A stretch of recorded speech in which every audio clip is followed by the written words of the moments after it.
Growing up without our parents was a rough experience, but the worst happened when my brother got into drugs. He spent all our savings to purchase drugs. Isolated himself from his family members, and spent most of his time with his friends. Wow, I did high as a day like this. He got into many drugs from pills to weed, syrup, and he injected himself. He became very violent and got into trouble. He spent days outside without coming home. The drugs began to eat him gradually. It was painful seeing him lose his mind, but it was more painful when we lost him forever. Stay safe. Don't do drugs. This is NarcoTales. Good day, viewers. Welcome to NarcoTales, where courage meets redemption. I'm your host, Netta, and I'll be guiding you through the unfiltered stories of those who have faced the darkness of substance dependence and emerged stronger on the other side.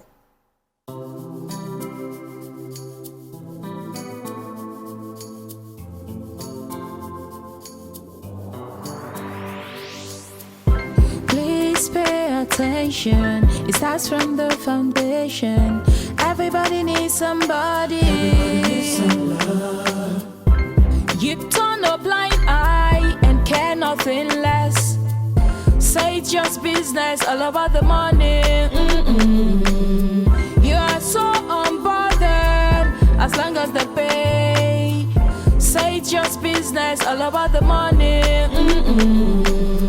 You know they're on a fast lane, but you've got business to run. So you look away the other way. It concerns you. It a kill love, it a kill dreams. It a land people for jail. War against drug abuse. Get ready to listen to a story of resilience and hope. Our guest today has faced unimaginable challenges but has emerged stronger and wiser. Let's hear their inspiring journey. Welcome and thank you for joining us. Please introduce yourself and what brings you to NarcoTales. Thank you very much. My name is Mata, and I'm here on NarcoTales today to share my experience. Take us back to the beginning, Martha. What was the turning point that led you down the path of substance dependence? My mom has a restaurant, and beyond that restaurant, the back of the restaurant, they do sell weed. Okay. And they sell weed and smoke there. So I always serve them food. So whenever I get there, they will tell me to test it. I will say, no, I don't like testing. I don't like smoking weed because I don't like the aroma. And every time my mom saw girls smoking, she would be very angry. She hates girls that smoke. So she'll be advising me not to smoke. So that time, they'll be telling me to smoke, but I did not test it. So getting to a point when I was in secondary school, I have a friend. Whenever he's coming to school, he carries his bag with a big padlock. So I'll be like, what are you doing with padlock? Every time you have padlock on your bag, isn't only books that is inside? He will say, no, there's things and things inside. I'll say, okay, things and things. I'll tell him to open it. He will not agree. He will not agree. He will say, no, he cannot open the bag. Till there's a day, I begged him for money. He said I should take key. I'll remove the money inside his bag. When I open it, I saw Igbo, AZ, Shisha, all those stuffs. So I said, Arafat, why are you Sorry, doing what it? class were you in at this time? SS2. Oh, yes. So I was like, what are you doing with all these things? He said he has already told me that it's things and things. So later in the evening, when we get home, he come to my house. He said that he wants me to test Igbo. I said, no, I cannot test that. I don't like the aroma. Yeah. He said I should test it. I said, no. He said I should test it. I would like it. I said I cannot test it because I don't like it. So he forced me. I now tested it. And the way the thing was coming out, he said I should swallow it. If I swallow it, it will come out on my nose. I was very, very happy. So I started from test. Excitement. Test it every day, every night. In your house? Yes. Without your mom knowing? No. My mom, she's always inside. At the shop? Okay, yeah. No, Okay. inside. So come out. We stay at the gate, front of the gate. And it's not only me, we are much. Like sometimes we used to reach like 15, 20. Oh my God. Yes. Your classmates? My classmate and his friends. Random friends, okay. Yes. So we just smoking, all the stuff, you understand? Yeah.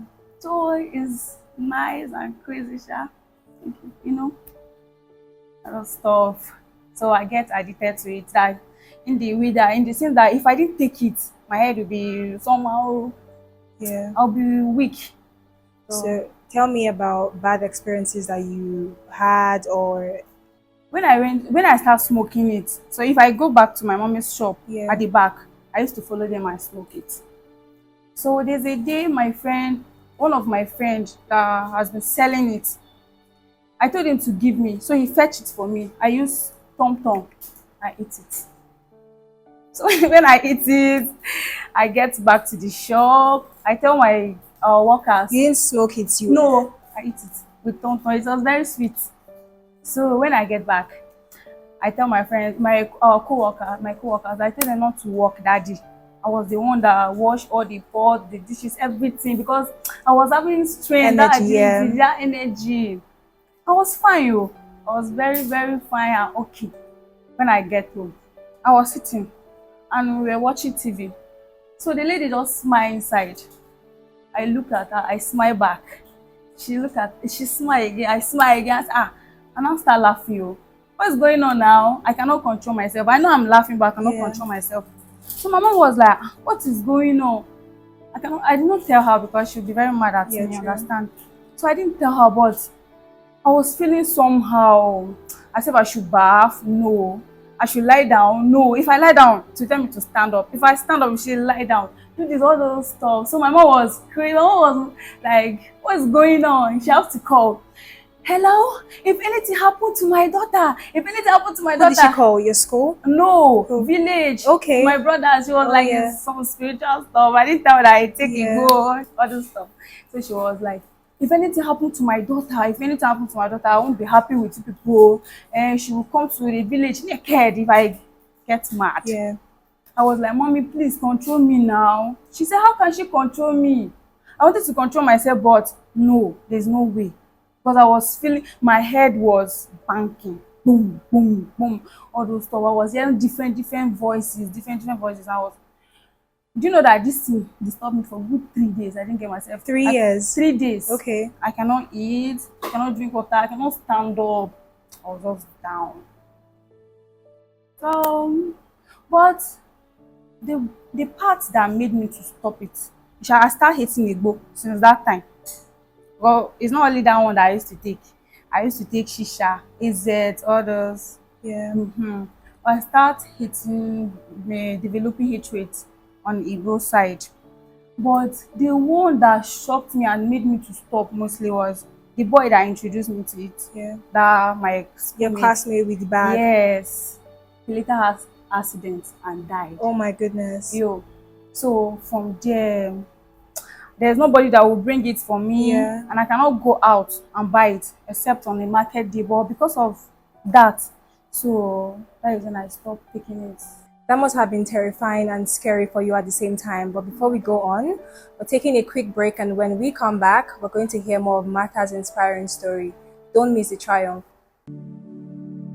I was the head boy in my primary school, senior prefect and best graduating student in my secondary school, but drug abuse almost ruined my life. I was on an average of 2 grams of cocaine per day. I was taking 8 ampoules of pentazosine daily. European shisha, cocaine. I became a user, a dealer, and a gangster. I saw other users drowning. I knew I didn't want to be like them, but I was already trapped. My family disowned me. My employment was terminated. I sold my car, sold my house. I'll go out well-dressed and return shoeless, shirtless in exchange for drugs. I was seeing things that were not real, and I once stabbed myself because I felt something crawling under my skin. I contacted NDLEA and started therapy. I spent 3 months in therapy. I spent 8 months. It's easy to relapse, but your mind has to be stronger than the cravings. Drugs does not love you. You are not the one using drugs. Drugs are the one using you. Say no to drug abuse. Welcome back, and thank you for staying with us. Martha, please go on with your story. Every night we do clubbing, me and my friends. But my mom did not know because my room is different, her own is different. Yeah. And my own door is outside. It's front and back. So I do sneak at the back door. So there's this So you also club with your friends? Yes. We do set our time. we know the place we used to Yeah. join. We used to gather together in the night and move out, all the stuff. So this neighbor, she always complained to my mom that I do sneak out in the night. She'll be like, it's not me. She know the kind of daughter she had. I cannot sneak out in the night. Yeah. I know that I sneak out. I'll be there. What kind of nonsense is this? Why is she doing like Okay, that? you deny it. Yes, all those stuff now. So I used to sneak out. We go clubbing, we smoke, all these things. Because I wake up before her, I used to come back before her. My mom, like I used to come back before she wakes up. Yeah. Yes. So she did not notice. And another one is this. Another experience is this. When I got admission, start schooling, all those stuff. When I went there, you know, you want to feel among. Yeah. When people are doing stuff, all those stuff, I want to feel among because the vibe, I've already have it there back then. But I want to still feel among. I want to continue. So I see friends, they'll be smoking, drinking, all this shisha, party. You know, students like parties. Yeah. Yeah. So whenever they are going out, I will attach my body with them. I will go out and I will be smoking. I always show them that I am on top. You know that when you are taking shisha, you close your nose to be coming out, all the stuff. They will be hailing me and the thing will be giving me motivation to do more and more. I don't know that is, I don't know, it has its own effect, but I was doing it, you understand? So that is how I continue smoking, drinking. To a stage that I stopped going to school. My own is party. I don't even do assignments, others, tests. Even I don't go to school at all. Even exams, I do skip. I have carryover, but I don't used to tell my mom. I don't tell her. If she asks me of my results, I do repeat. Yes, the one I show her before because my mom, she didn't go to school. Sure. Yes, she don't have the knowledge. She don't know how to read. So I would just show her the same thing. And then she wouldn't figure that out. Yes. Thank you. That's it. So what about recovery? How did you, what made you change your mind? Yeah, my mom traveled. So she said she's going to spend 3 days. So on the second day, I called my friends because I was home alone. My friends, we were like 5. So they brought shisha, drink. So we were drinking, partying, all those things. I just heard a knock. When I opened, I saw my mom. So my mom was like... So she came a day before? That, yes, like today, the next day, because she told me she's coming back the 3rd day. Yeah, but she came on the 2nd day. Yes, I was like, what is going on? My mom, smoke everywhere in the house. So she was very, very angry. Like, oh, so all these things they are telling her about me is true. But she didn't know. I was like, Mommy, please, I'm sorry, all those stuff. My mom was very, very angry with me that she stopped talking to me. Even if I greet her, she will not answer me. She have to report me to the church because I joined choir. On Sundays, I used to be holy. But what I do at the back is very wrong. So she have to go and report me to the pastor. And if she's passing, people will be insulting her. Like, look at you. Every time you'll be advising people's children to stop doing all those stuff. But then your own daughter that is doing it. So I felt so bad. And my mom was not talking to me. Even if I greet her, she will not answer me. And you know that feeling. I'll see if I'm staying inside room with an enemy. I feel so bad. So that is how I stopped taking it gradually. How long has it been? 2 years now. Okay. Yes, 2 years. So I stopped taking it. And I'm happy. I'm among the happiest people. You should be. That's good. Yes. That was an incredible story. But before we let you go, I have just one question for you. Okay. So what advice would you give to someone out there who is struggling with substance dependence? My advice to people out there is, it may feel right and good to you doing it, but it's very, very bad. Don't abuse drugs. I've done it before and I've seen the effect, the good and the bad. In fact, there's no good, the bad effect there. Please don't abuse drugs. Thank you. A very big thank you to our amazing guest, Martha, for coming on the show. Thank you very much, Martha. I know it was not easy. It took a lot of courage for you to come on here and share your story with us. Remember, no matter how dark the cloud is, there is always hope for a brighter tomorrow. My name is Netta. Until next time. Don't do drugs.